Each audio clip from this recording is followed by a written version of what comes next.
اعوذ باللہ من الشیطان الرجیم بسم اللہ الرحمن الرحیم صاد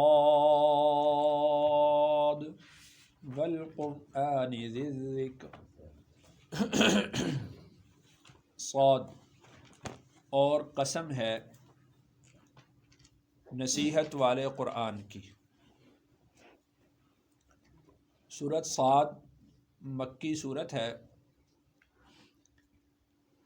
ان آیات کا شان نزول اس طرح سے ہے کہ جب حضرت عمر رضی اللہ عنہ اسلام لے آئے تو مشرکین مکہ کو فکر ہوئی کہ ہمارے نوجوان بہادر وہ اسلام لا رہے ہیں، اسلام کو قبول کر رہے ہیں۔ ابو جہل، ابو لہب اور قریش مکہ کے دوسرے سردار ولید بن مغیرہ وغیرہ یہ ابو طالب کے پاس گئے، اور روایات میں آتا ہے کہ اس وقت ابو طالب بیماری کی حالت میں تھے۔ ابو طالب کے پاس گئے تو انہوں نے جا کر یہ ساری بات کہی کہ تمہارا بھتیجا ہمارے معبودوں کو جھوٹا کہتا ہے اور ہمارے آباء و اجداد کے طور طریقہ کو غلط کہتا ہے، آپ اسے ذرا سمجھائیں۔ ابو طالب نے رسول اکرم صلی اللہ علیہ وسلم کو بلایا اور کہا کہ یہ زعمائے قریش آپ کی یہ شکایت کر رہے ہیں۔ رسول اکرم صلی اللہ علیہ وسلم کو گویا کہ ایک موقع مل گیا کہ وہ اپنے چچا کو اور زعمائے قریش کو ایک ہی مجلس میں دعوت دے۔ آپ علیہ الصلاۃ والسلام نے ارشاد فرمایا کہ اے چچا جان، میں ان سے ایک ایسا مطالبہ کرتا ہوں، ایک ایسا کلمہ ان کو کہتا ہوں، ایک ایسی بات ان کو کہتا ہوں کہ اگر یہ کلمہ، یہ بات وہ کہہ لیں تو تمام ممالک عرب و عجم ان کے ماتحت ہو جائیں، ان کی سرداری کو قبول کریں اور ان کو جزیہ پیش کریں، ان کے ماتحت ہو جائیں۔ اب وہ لوگ حیران ہوئے اور کہا کہ ایسا ایک کلمہ؟ کہا کہ جی ہاں، ایک۔ کہا کہ ایسے 10 کلمات بھی تم کہو تو ہم کہنے کو تیار ہیں کہ جس سے ہمیں سرداری ملے، عرب و عجم ہمارے ماتحت ہو جائیں، ہمیں جزیہ پیش کریں۔ تو رسول اکرم صلی اللہ علیہ وسلم نے ارشاد فرمایا کہ میں ان کو کہتا ہوں کہ تم کہہ دو کہ لا الہ الا اللہ، اللہ کے علاوہ کوئی معبود نہیں ہے۔ اب ان کا جو جواب تھا، ان کے جواب کو اللہ تعالیٰ نے ان آیات میں بیان کیا ہے کہ وہ لوگ یہ کہتے ہوئے اٹھ کر چلے گئے کہ ایسی بات ہم نے پہلے کبھی نہیں سنی، اپنے آباء و اجداد میں ایسی کبھی کوئی بات نہیں سنی، اور یہ اتنے الہوں کا ایک الہ بنا دیتا ہے۔ اس میں اس کی کوئی اپنی ذاتی مراد چھپی ہوئی ہے، اس کا اپنا مطلب چھپا ہوا ہے، اس کی اپنی کوئی غرض ہے۔ لہٰذا انہوں نے رسول اکرم صلی اللہ علیہ وسلم کی دعوت کو قبول نہ کیا اور وہاں سے اٹھ کر چلے گئے۔ اللہ نے ارشاد فرمایا ہے کہ صاد والقرآن ذی الذکر، صاد حروف مقطعات میں سے ہے، اس پر کئی دفعہ پہلے گفتگو ہو چکی ہے، اور قسم ہے قرآن کی نصیحت والے۔ واو جو لفظ ہے عربی میں، یہ بہت سارے معنی کے لیے استعمال ہوتا ہے، ان معنی میں سے ایک معنی اس کا قسم کا بھی ہوتا ہے، جیسے والشمس وضحاہا، واللیل، اور اسی طرح والنجم۔ بہت ساری جگہوں پر جو واو لفظ اللہ تعالیٰ نے استعمال فرمایا ہے وہ بطور قسم کے استعمال فرمایا ہے، اور اللہ تعالیٰ جو قسم اٹھاتے ہیں تو بعض اوقات جس چیز کی قسم اٹھائی گئی ہے اس کی اہمیت کو بیان کرنا مقصود ہوتا ہے. تو یہاں پر اللہ تعالیٰ نے جو قرآن کی قسم اٹھائی ہے اور پھر قرآن کی قسم اٹھانے کے ساتھ اس کے وصف کو بھی بیان کیا ہے، تو گویا کہ قرآن کی عظمت کے پیش نظر، قرآن کی تعظیم کے پیش نظر اللہ تعالیٰ نے قرآن کی قسم بھی اٹھائی اور اس کا وصف بھی بیان فرمایا کہ قسم ہے قرآن کی ذی ذکر، ایسا قرآن جو نصیحت والا ہے. اب اس کی عظمت کو مد نظر رکھتے ہوئے اللہ نے قرآن کی قسم اٹھائی. بل الذین کفروا، بلکہ وہ لوگ جنہوں نے کفر کیا، جو منکر ہوئے، فی عزت، غرور میں ہیں، وشقاق، اور مخالفت میں ہیں. مخالفت اور اختلاف دونوں میں فرق ہوتا ہے. مخالفت ضد اور عناد کی وجہ سے ہوتا ہے، ہٹ دھرمی کی وجہ سے ہوتا ہے، حسد کی وجہ سے ہوتا ہے. اختلاف دلیل کی بنیاد پر ہوتا ہے. اختلاف بری چیز نہیں ہے، مخالفت بری چیز ہے. اللہ نے ارشاد فرمایا کہ فی عزت و شقاق، کہ یہ غرور میں مبتلا ہیں، تکبر میں مبتلا ہیں کہ ہم اپنے سے چھوٹے کی بات کو کیسے مان لیں. لوگ کہیں گے کہ اپنے بھتیجے کی بات کو مان لیا ہے. غرور میں مبتلا ہے. وشقاق، اور مخالفت میں مبتلا ہیں، یعنی ان کے پاس کوئی دلیل نہیں ہے. قرآن نے بارہا یہ دعویٰ کیا ہے کہ ہاتوا برہانکم ان کنتم صادقین، اگر تم اپنے دعووں میں سچے ہو تو کوئی دلیل لے آؤ، کوئی عقلی دلیل لے آؤ، کوئی نقلی دلیل لے آؤ.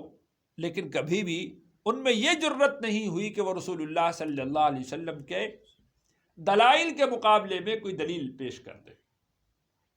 کم اہلکنا من قبلہم، کتنے ہی ہلاک کر دیے ہم نے ان سے پہلے، من قرن، امتیں، فنادوا، پھر انہوں نے پکارا، ولاتا، اور نہ تھا، حین، وقت، مناس، چھٹکارے کا. ان سے پہلے ہم نے بہت ساری قومیں ہلاک کی ہیں، نیست و نابود کر دیا ہے، تہ و بالا کر دیا ہے، ملیا میٹ کر دیا ہے، صفحہ ہستی سے ان کا نام مٹا دیا ہے. کتنی ہی بستیاں ایسی تھیں. پھر جب اللہ کا عذاب ان پر آتا تھا پھر وہ پکارتے تھے. جس طرح کہ اللہ تعالیٰ نے قرآن میں فرعون کا ذکر کیا ہے، جب وہ ڈوبنے لگا تو اس نے کیا کہا کہ میں موسیٰ اور ہارون کے رب پر ایمان لاتا ہوں. اللہ نے ارشاد فرمایا الآن، اب ایمان لاتے ہو جب اللہ کے عذاب کو دیکھ لیا ہے. تو جب عذاب کو دیکھ لیا جائے تو پھر وہ پکارتے تھے، پھر اللہ تعالیٰ کی طرف سے ان کی پکار نہ سنی گئی. اللہ نے ارشاد فرمایا کہ فنادوا، پھر انہوں نے پکارا ہے، پھر انہوں نے معافی مانگی ہے، پھر وہ ایمان لائے ہیں. ولا تحین مناس، اور اس وقت چھٹکارے کا کوئی وقت باقی نہ رہا تھا، چھٹکارے کی کوئی صورت باقی نہ رہی تھی. وعجبوا، اور انہوں نے تعجب کیا، ان جاءہم، کہ آئے ان کے پاس، منذر، ڈرانے والے، منہم، انہی میں سے، وقال الکافرون، اور کہا کافروں نے، ھذا ساحر کذاب، یہ جادوگر ہے، جھوٹا ہے. اللہ تعالیٰ نے قرآن مجید میں حضرت نوح علیہ السلام کا بھی ذکر فرمایا اور اس کے بعد حضرت ہود علیہ السلام کا ذکر فرمایا. دونوں کا ذکر کرنے کے بعد اللہ نے ارشاد فرمایا کہ انہوں نے تعجب کیا اس بات پر کہ ہم نے ان کے پاس رسول بھیجے. اور حضرت نوح علیہ السلام نے ارشاد فرمایا، اوعجبتم ان جاءکم ذکر من ربکم علی رجل منکم لینذرکم، کیا تم تعجب کرتے ہو اس بات پر کہ تمہارے اندر سے ہی ایک شخص کو اللہ نے رسول بنا کر بھیجا ہے تاکہ وہ تمہیں ڈرائے. اسی طرح حضرت ہود علیہ السلام نے بھی ذکر فرمایا، اوعجبتم ان جاءکم ذکر من ربکم علی رجل منکم لینذرکم، کیا تم تعجب کرتے ہو اس بات پر کہ اللہ نے تمہارے اندر سے ہی ایک شخص کو اٹھایا ہے اور اس نے تمہارے لیے ناصح بنا دیا ہے، تمہارے لیے منذر بنا دیا ہے تاکہ اللہ کے دلائل، اللہ کی باتیں وہ تمہارے سامنے پیش کرے. جو اللہ کا کلام آتا ہے، جو اللہ کا پیغام آتا ہے وہ تمہارے سامنے پیش کرے. تو اسی طریقے سے ہر زمانے کے جو منکر تھے وہ انبیاء علیہم الصلاۃ والسلام پر اسی طرح تعجب کیا کرتے تھے کہ ہمارے اندر سے ہی ایک شخص اٹھتا ہے اور ہمیں ہی آ کر نصیحت کرتا ہے. بلکہ اللہ تعالیٰ نے سورۃ الانعام میں اس بات کو بھی ذکر فرمایا، وَقَالُوا لَوْلَا أُنزِلَ عَلَيْهِ مَلَكٌ، اور وہ کہتے کہ کوئی فرشتہ نازل کیوں نہیں ہو جاتا. اس بات کو یہاں پر جو سورۃ صاد ہم پڑھ رہے ہیں اس میں بھی اللہ نے ذکر فرمایا ہے کہ انہوں نے آ کر یہ بات بھی کہی کہ نعوذ باللہ رسول اللہ صلی اللہ علیہ وسلم کو ہی اللہ نے رسول بنانا تھا، محمد کو ہی اللہ نے رسول بنانا تھا.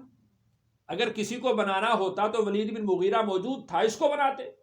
یہ بڑا مالدار ہے، سردار آدمی ہے، دونوں بستیوں میں مکہ اور مدینہ کے درمیان اس کا نام گونجتا ہے، اس کو رسول بنا کر بھیجتے. وَقَالُوا لَوْلَا أُنزِلَ عَلَيْهِ مَلَكٌ، کوئی فرشتہ نازل کیوں نہیں کیا. تو اللہ تعالیٰ ارشاد فرماتے ہیں آگے کہ وَلَوْ جَعَلْنَا مَلَكًا لَجَعَلْنَاهُ رَجُلًا، اگر ہم فرشتے کو بھی رسول بنا کر بھیجتے تو اس کو بھی ایک مرد کی صورت میں بھیجتے. فرشتہ آتا نا اگر رسول بن کے تو وہ بھی ایک مرد کی صورت میں ہم اس کو بھیجتے تاکہ وہ تمہیں آ کر وہ سمجھائے، تمہارے سامنے بات کرے، گفتگو کرے، تمہارے ساتھ اٹھے بیٹھے، رہن سہن تمہارے جیسا اختیار کرے. جس طرح تم نے عبادت کرنی ہے بطور نمونہ کہ تمہارے سامنے آئے. تو تم تو پھر بھی ایمان نہ لاتے کہ تم تو فرشتے ہو ہی نہیں، تم کیسے کہہ رہے ہو کہ میں فرشتہ ہوں. تو لہذا ان کے انکار کی کوئی دلیل نہیں ہے. تو وَعَجِبُوا أَن جَاءَهُم مُنذِرٌ مِّنْهُمْ وَقَالَ الْكَافِرُونَ هَذَا سَاحِرٌ كَذَّابٌ، انہوں نے تعجب کیا کہ ایک ڈرانے والا انہی میں سے آیا ہے، اور کافر یہ کہتے تھے کہ ھذا ساحر کذاب، یہ جادوگر ہے، جھوٹا ہے. اجعل الآلہۃ، اجعل کیا اس نے بنایا، الآلہۃ معبودوں کو، الہ واحدہ ایک الہ. یعنی رسول اکرم صلی اللہ علیہ وسلم کی دعوت کیا تھی کہ سارے بتوں کو چھوڑ دو، سارے معبودوں کو چھوڑ دو اور ایک اللہ کے سامنے جھک جاؤ. یہی مطلب ہے اس کا کہ لا الہ الا اللہ. وہ کہتے تھے اچھا یہ کر دیا کہ سارے معبودوں کا ایک الہ بنا دیا، سارے معبودوں کو چھوڑ کر ایک معبود کے سامنے جھکنے کی بات کرتا ہے. ان ھذا لشیء عجاب، یہ تو بڑی تعجب انگیز بات ہے، بڑی حیرت کی بات ہے کہ ہم تو یہ کام 360 بتوں سے لیتے ہیں. بارش کے لیے کسی کے سامنے جھکتے ہیں، رزق کے لیے کسی کے سامنے جھکتے ہیں، اولاد کے لیے کسی کے سامنے جھکتے ہیں، خوشیوں کے لیے کسی کے سامنے جھکتے ہیں، پریشانیوں سے بچنے کے لیے کسی کے سامنے جھکتے ہیں. یہ کہتا ہے سب کو چھوڑ دو. اجعل الآلہۃ الہ واحدہ، اتنے معبودوں کو چھڑوا کر یہ ایک اللہ کے سامنے جھکنے کی بات کرتا ہے. ان ھذا لشیء عجاب، یہ تو بڑی عجیب بات ہے. وانطلق الملأ منهم، وانطلق چلے، الملأ سردار، منهم ان میں سے، وہ جو سردار گئے تھے ابو لہب کے پاس وہ وہاں سے اٹھ کر چل دیے. انہوں نے کیا کہا، انمشو چلو بھائی، وصبروا اور جمے رہو، علی آلہتکم اپنے معبودوں پر. کہا بھی چلو اور اپنے معبودوں پر جمے رہنا، کہیں ایسا نہ ہو کہ محمد کی بات تم پر اثر کر جائے اور تم اپنے معبودوں کو چھوڑ بیٹھو. وَاصْبِرُوا عَلَىٰ آلِهَتِكُمْ، اپنے معبودوں پر جمے رہنا. إِنَّ هَٰذَا لَشَيْءٌ يُرَادُ، إِنَّ هَٰذَا بے شک اس نے، لَشَيْءٌ يُرَادُ ایک چیز ہے جو اس کے مطلب کی ہے. اس نے ایک اپنا مطلب بنایا ہے، ایک اپنا مقصد بنا لیا ہے. اب اس میں اس کی کوئی غرض چھپی ہوئی ہے، تو لہٰذا یہ اس غرض کی طرف ہمیں لے کر جانا چاہتا ہے، تو ہم اس کی غرض کو پورا نہیں ہونے دیں گے، ہم اپنے معبودوں پر جمے رہیں گے. ایک تو اس کا معنی یہ ہے. دوسرا مطلب اس کا یہ ہے کہ اس نے تو اس کو اپنا مقصد بنا لیا ہے کہ ہر وقت ہمارے معبودوں کی برائی کرتا ہے، ہر وقت ہمارے معبودوں کی برائی کرتا ہے اور ایک اللہ کی بات کرتا ہے. یہ تو کوئی مجلس نہیں چھوڑتا، ہم اس سے مذاکرات کرنے کے لیے آئے ہیں اور یہ پھر وہی پر وہی بات کر رہا ہے جو باہر کر رہا تھا. یعنی یا تو اس کا اپنا کوئی غرض ہے، اس کا اپنا کوئی مقصد اس میں چھپا ہوا ہے، یا یہ ہے کہ اس نے مقصد ہی یہ بنا لیا ہے کہ ہمارے معبودوں کی برائی کرنا، یہ دو معنی اس کے لیے گئے۔ ما سمعنا، ہم نے نہیں سنا، بہذا، اس طرح کی کوئی بات، فی الملت الاخرہ، پہلی امتوں میں۔ ہم نے اب جو ہمارے باپ دادا گزرے ہیں، ہم نے تو کبھی ایسی بات نہیں سنی کہ اتنے معبودوں کو چھوڑ کر ایک معبود کی پوجا کرو، اتنے معبودوں کو چھوڑ کر ایک معبود کو پکارو، اتنے معبودوں کو چھوڑ کر ایک کے سامنے سر جھکاؤ۔ ما سمعنا بہذا فی الملت الاخرہ، پہلی امتوں میں ہم نے کبھی یہ بات نہیں سنی۔ ان ھذا الا اختلاق، یہ ایک من گھڑت بات ہے، اس نے اپنی طرف سے گھڑ لی ہے۔ اگر یہ حقیقت ہوتی تو ہم اپنے آباء و اجداد سے اس بات کو سنتے چلے آتے۔ ہم تو اپنے باپ دادا کے دین پر ہیں، ہمارے باپ نے ہمیں بتلایا، ہمارے باپ کو اس کے باپ نے بتلایا، اس کو اس کے باپ نے بتلایا، وہ جو ایک طریقہ چلتا آ رہا ہے ہم اس طریقہ پر چل کے آ رہے ہیں، اور اس طرح کی بات ہم نے پہلے کبھی نہیں سنی۔ ان ھذا الا اختلاق، یہ تو ایک گھڑی ہوئی بات ہے۔ انزل، کیا نازل کیا گیا، علیہ، اس پر، الذکر، نصیحت، من بیننا، ہمارے درمیان سے، ہمارے درمیان میں سے کیا اس پر نصیحت نازل کی گئی؟ یعنی ان کو اس بات پر بھی تعجب ہو رہا تھا کہ نعوذ باللہ، ہم سب جانتے ہیں کہ رسول اکرم صلی اللہ علیہ وسلم پیدائش سے پہلے ہی یتیم ہو گئے تھے، اور باپ نے، حضرت عبداللہ نے، کوئی زیادہ مال و دولت چھوڑا بھی نہیں تھا، قسمہ پرسی کی حالت تھی، غربت میں زندگی بسر کر رہے تھے، یتیم تھے۔ تو یہ کہتے تھے، تعجب کی بات تھی کہ مالدار آدمی کو کیوں نہیں بنایا گیا نبی اور رسول، پھر اس یتیم کو منتخب کیا گیا ہے، کسی سردار کو رسول کیوں نہیں بنا دیا گیا؟ انزل علیہ الذکر من بیننا، کیا ہمارے درمیان میں سے اسی پر نصیحت نازل کی گئی ہے؟ اللہ ارشاد فرماتے ہیں، بل ہم فی شک من ذکری، بلکہ وہ میری نصیحت سے شک میں پڑے ہوئے ہیں، ان کو یہ بات سمجھ ہی نہیں آتی۔ جیسے ہم نے یہ پیچھے پڑھا ہے کہ وہ یہ کہتے ہیں ساحر کذاب، ساحر کہنا، کذاب کہنا، شاعر کہنا، مجنون کہنا، ان کو سمجھ نہیں آتی کہ ہم اس کو کیا کہیں۔ اب مثال کے طور پر یوں سمجھیں کہ ایک شخص، اس کا دماغ کام نہیں کرتا، وہ گلیوں میں پھرتا ہے، ہم میں سے ہر شخص ایک ہی جملہ کہے گا کہ اس کا دماغ کام نہیں کرتا، سب متفق ہوتے ہیں نا۔ ایسا تو نہیں ہوتا کہ ایک کہے کہ نہیں یہ پاگل ہے، دوسرا کہے نہیں یہ شاعر ہے، اور نہیں تیسرا کہے کہ نہیں جادوگر ہے، چوتھا کہے نہیں اس نے جھوٹ کی شکل بنائی ہوئی ہے، حقیقت میں اس کو کچھ بھی نہیں ہے۔ ایسا ہوا کبھی؟ یہ خود شک میں پڑے ہوئے ہیں کہ ہم نعوذ باللہ محمد صلی اللہ علیہ وسلم کے بارے میں کیا کلام کریں، کیا گفتگو کریں۔ اور حقیقت کیا ہے؟ حقیقت یہ ہے کہ بل الذین کفروا فی عزت و شقاق، یہ غرور میں مبتلا ہیں اور رسول اللہ صلی اللہ علیہ وسلم کی مخالفت میں کھڑے ہو گئے ہیں۔ بل ہم فی شک من ذکری، بلکہ یہ لوگ میری نصیحت کے بارے میں شک میں مبتلا ہیں۔ بلکہ لما، ابھی تک، یذوقوا عذاب، ابھی تک انہوں نے میرا عذاب نہیں چکھا۔ لما، ابھی تک نہیں، یذوقوا، انہوں نے چکھا، عذاب، میرا عذاب۔ یعنی اصل بات یہ ہے کہ ان کو ابھی تک میری طرف سے کوئی عذاب پہنچا نہیں، ان کو میں نے ابھی اپنی گرفت میں لیا نہیں ہے۔ جب یہ میری گرفت میں آئیں گے، ان پر میرا عذاب نازل ہوگا، پھر جس طرح پہلوں کی عقل ٹھکانے آتی تھی، ان کی بھی عقل ٹھکانے آ جائے گی، پھر یہ کہیں گے کہ ہم محمد کے رب کو مانتے ہیں۔ ام عندہم، کیا ان کے پاس، خزائن، خزانے ہیں، رحمت ربک، تیرے رب کی رحمت کے، العزیز الوہاب، تیرا رب جو زبردست ہے اور عنایتوں والا ہے، اس کے خزانے ان کے پاس ہیں؟ یہ انہوں نے منتخب کرنا ہے؟ کیا انہوں نے اس بات کی تقسیم کرنی ہے کہ ہم نے کس کو رسول بنانا ہے اور کس کو رسول نہیں بنانا؟ کیا خزانے ان کے پاس ہے؟ خزانوں کا مالک کون ہے؟ اللہ۔